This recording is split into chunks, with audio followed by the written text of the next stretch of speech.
Alfredo Gayton. And Mr. Gayton was previously in court in cause number 25 DCCR 0184, entered a plea of guilty to driving while intoxicated third or more, which was enhanced to a second-degree felony because of prior offenses. The agreement was for a cap of 14 years in prison. Right from the start, this isn't just a regular DWI. Alfredo Gayton's record shows a history of repeated offenses, enough to elevate this to a second-degree felony. I've received the pre-sentence report. Has everyone had an opportunity to review that report? Are there any additions or corrections? No objection. All right, Mr. Parker, you may proceed. Just some of my client's knowledge, I've given the court and the prosecutor a letter of support from Frank Maida. And I've received that and reviewed it as well. And Your Honor, from talking to this man, talking to people that have known him, he is a good person that's just an alcoholic. And I think he was, I think he was pretty honest in his PSI. He talks about drinking at the age of 11, then 14, and then get to the point where he drank, at least a 12-pack regularly. He drank tequila and Crown Royal regularly until the point where he passed out and could never get enough. The defense leans on the idea that Alfredo's story is one of addiction, not malice, a man consumed by alcohol since childhood. But that argument walks a fine line in court. He's had several DWIs in the past. He's never had any kind of help at all.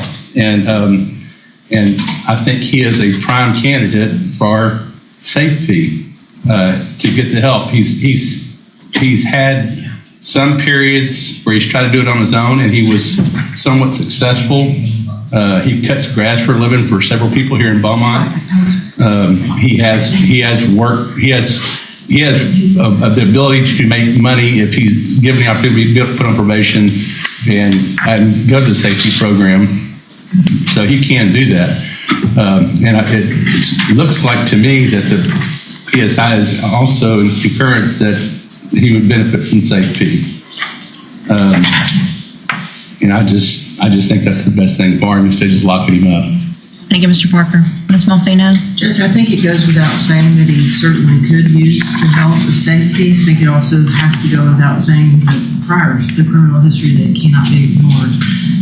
Obviously, of course, we'll defer to whatever the court deems appropriate. I respect Mr. Maida's letter. I take him at his word.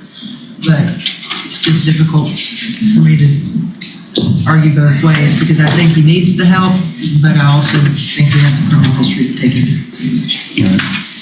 And again, I think most of his criminal history is just drinking, and so many people have got the opportunity that's worked for him, and he, not from anybody's fault, he's never got that help,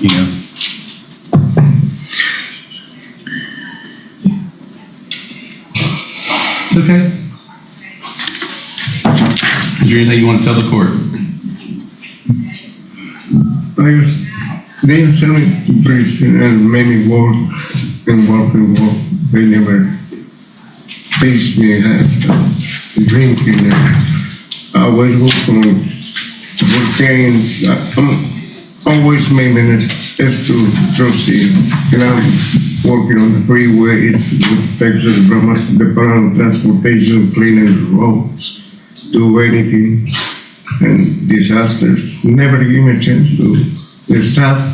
Alfredo's words are sincere but fragmented. He's trying to explain a cycle, punishment, without treatment. It's the kind of statement that often divides a courtroom. But if you've gone to prison 3 prior times Yes, ma'am. for DWIs, 3 times you've gone to prison. So this is your 4th felony DWI. Yes, ma'am. This is at some point, when you get out of prison, do you say, I need help and I'm going to get help for myself, instead of saying somebody else didn't help me? I never had a chance. I have to look for work. But I know, but you have people like Yes. Attorney Maida. You could have said, hey, I need some help. People that can help me. I don't want to go back to prison. Well, finally, this time I ended up on the right city with the right people. create a really good reputation. I met Mr. Maida, Dr. Suri, and a lot of good people, and they check my background, and Mr. Maida said my wife and me discussed, and we willing to give an opportunity. I've been working for them for years now.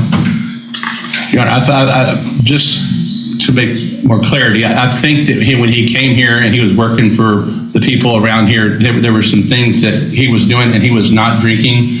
I don't remember the incident, but there was an episode where he started drinking again, and it was pretty close to the time frame of this. I'm not saying this is the only time, but he had started drinking again. And I don't take it that he was blaming anybody for not giving up. He just said he's never had that opportunity. And, when you're an alcoholic or a drug user or addicted to anything, it's easy for, to say, it's the same thing with an abused woman. Why don't you just leave? Why don't you just leave? Just learn. But Stop drinking. And it's hard. Yeah. I don't disagree that it's hard.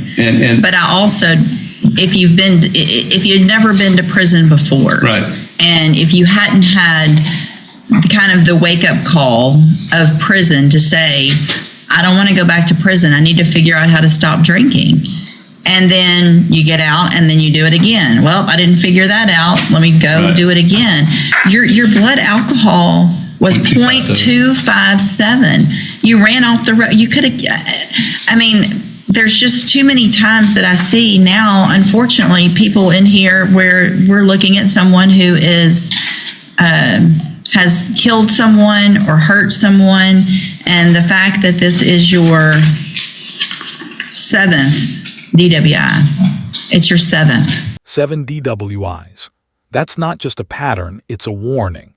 The judge's tone shifts here from patient to firm, showing just how close Alfredo is to the edge of no return. I don't disagree that you need help, but I don't feel like now's the time for... And I don't know what happened in those cases in Harris County and Bexar County.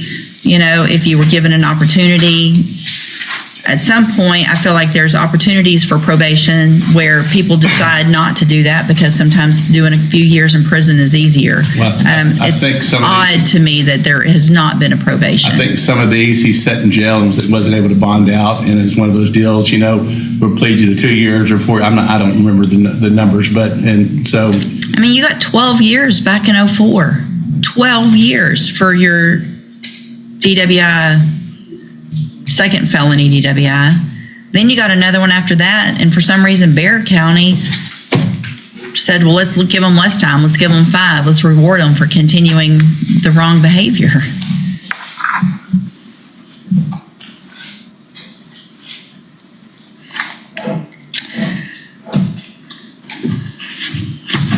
Anything else? The same thing. I just see people that, it's, I concentrate solely on the fact that his criminal history is alcohol, and there are people that we've seen on their 4th or 5th that we've given SAFP to, or people that are on probation. People are on probation for DWI, and they violate the terms of probation by drinking, and they come back before, all these courts, and several times we say, hey, let's give you SAFP, and I can make the same argument. You just went to court. I get it, but I don't get what people think. But I just think he's a prime candidate for safety, and he would benefit from it. He's a good person. He'll work. But I understand the court's position. Yes, Yeah, sure. I've been sober since I'm sorry? I've been sober since the accident. I moved to a small chair. You've been sober since the accident? I moved to a chair that is on the back of the property, Mr. Maida, and he said one condition, no drinking. And I respect that, and I've been doing exactly what he says. Because I know he's the only one of the few persons that believe in me, and I see me a great opportunity. I know it's the chase of my life. Slow down. He said he's one of the only ones that will give him an opportunity. He knows he's serious about it. He's allowed him to move on the back of his property in a little room, I think. We even went to what they call a retreat. He asked me if we were willing to go, and I said yes, sir. And we spent 3 days, and he's a great person. He's been helping me a lot. So here's the thing. If I even were to consider, which I'm not sure why I'm even considering, but I might, giving you a probation, you would not drive ever a vehicle. Despite everything, the judge still weighs the possibility of probation. It's rare, almost unheard of for someone with this many DWIs to be given one last chance. I mean, it would be part of your probation. So you're going to have to, I ever. haven't get a car. Listen to her. I mean, it would be a condition of your probation that you never drive the entire time that you're on my probation. I mean, you understand that? Yes, ma'am.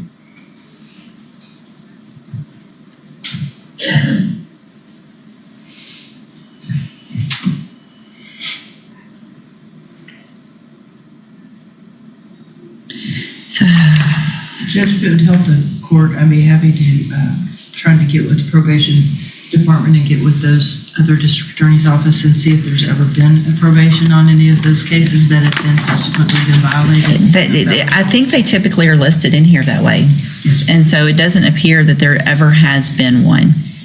I guess one of my dilemmas now is if I do consider probation, it would have to be a straight probation and only for the 10. And I lose that opportunity that I have today to give up to 14 Well, you could years. possibly, one thing we could possibly do is sentence him to 10 over 10, give him 180 days upfront and hold that in abeyance as a condition. I mean, which just extends it more. I mean, Nah, like a, I don't know that it really extends the time. It just gives them time, Right. potentially. yeah. Okay, here's what I'm going to do, Mr. Gayton. I'm going to find that you entered your plea of guilty freely and voluntarily. I'm going to find sufficient evidence to find you guilty, and at this time find you guilty of driving while intoxicated. I'm going to give you an opportunity today that you have not had, but there's going to be some conditions on this probation, and you will be on 0 tolerance. And what that means is that any violation, is going to get you right back in here with the sentence that I'm giving you today. I will make a notation. There will not be plea agreements on a motion to revoke your probation. If you violate and I find that you violated, that's it. You're done. Do you understand? So I'm going to sentence you to a term of 10 years in the institutional division of the Texas Department of Corrections, but I'm going to suspend that. You're on probation for 10 years. Yes, ma'am. I'm going to order as a condition of your probation that you enter and successfully complete the SAFP program. Against the odds, Alfredo gets probation, 10 years of it. But it comes with 0 tolerance and a tracking device that detects alcohol. One slip and it's straight back to prison. And that when you're released as part of the aftercare, you will then enter and successfully complete the JCDI program, which is an outpatient program. You will be ordered not to drive any vehicle ever whatsoever. You will also be ordered to wear at all times a scram device. That's a device that will tell me if you have alcohol in your system. If you test positive on that, when you get out after SAFP and you test positive for alcohol, you will immediately be back in here and go into prison for 10 years. It's that simple. It's the length of time that you have been an alcoholic. This is going to be a very difficult process. But either you want to do it and go through that difficult process, or you want to spend the rest of your life in prison. So that's going to be up to you. There's no, I relapsed and this is a difficult thing, and I understand that. This is it.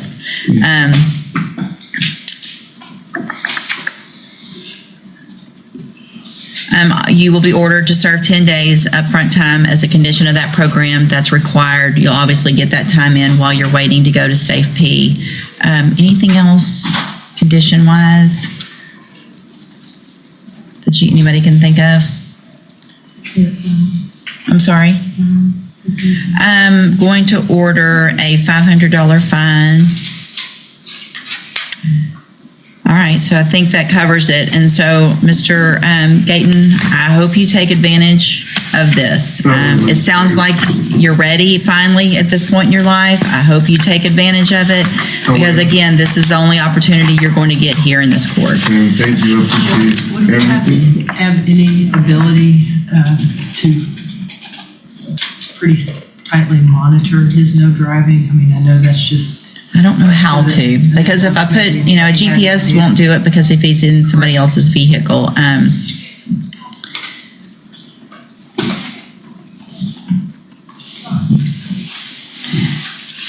I mean, I'm inclined to reach out to, maybe some of those people who have reached out for him. so I'm inclined to reach out to Mr. Maida and explain to him I will explain. about the no driving, because I know Mr. Maida is the one that helped get him that vehicle in the first place that ended up, I think, part of this wreck. But when I say no driving, it doesn't mean in a couple of years I get some request that, hey, he's been doing great, let him drive. You're either riding with someone or you're on a bike or whatever else, or walking. And that is the most serious part of what I want and need to do to make sure that the community is safe. Do you understand? Yes, ma'am. Okay. I don't see the certification.